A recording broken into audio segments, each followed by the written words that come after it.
নমস্কার বন্ধুরা, আজকে আমি আপনাদের সঙ্গে শেয়ার করছি একটি নতুন রেসিপি বাটার গার্লিক এগ।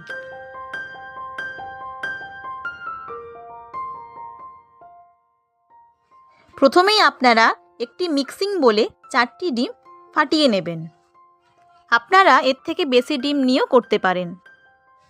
এরপর এতে পরিমাণ মতো নুন, পরিমাণ মতো লঙ্কার গুঁড়ো, আপনারা যেরকম ঝাল পছন্দ করেন সেরকম দিতে পারেন। এরপর এতে অ্যাড করতে হবে 1 চা চামচ কুচনো আদা।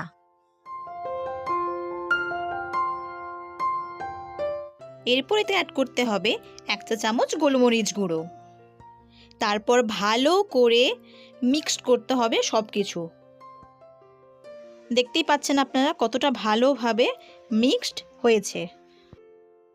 এরপর কড়াইয়ে অল্প পরিমাণে তেল দিতে হবে। সেই তেলের উপরে একটু বাটার দিয়ে বাটারটি ভালোভাবে গলে গেলে সেটিকে কড়াইয়ের চারিদিকে ভালো করে কোট করে নিতে হবে। এরপর ডিমের যে একটা মিক্সচার বানিয়েছিলাম সেটা কড়াইয়ে দিয়ে দিলাম।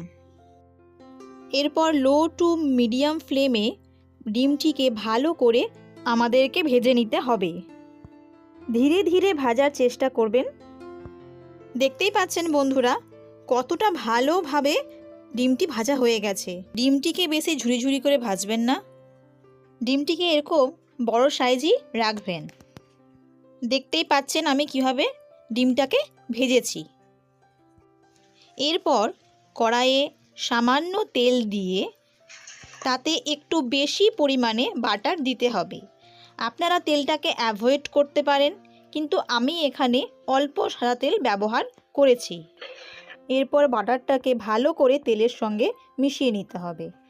এরপর 1 চা চামচ রসুন কুচি দিতে হবে এবং সেটিকে ভালো করে ভেজে নিতে হবে যতক্ষণ না রসুনের কাঁচা গন্ধটি চলে যাচ্ছে। এরপর পরিমাণ মতো নুন দিতে হবে। তারপর এই সসটিতে চিলি ফ্লেক্স অ্যাড করতে হবে এবং ভালো করে ভাজতে হবে। এরপর সসে যাতে থিকনেসটা আসে সেই জন্য আমাদেরকে কর্নফ্লাওয়ার অ্যাড করতে হবে। আমি এখানে 1 চা চামচ কর্নফ্লাওয়ার অ্যাড করেছি। এরপর 1 থেকে 2 ঘন্টা ফ্রিজে রাখা ঠান্ডা দুধ আমাদেরকে এর সঙ্গে অ্যাড করতে হবে।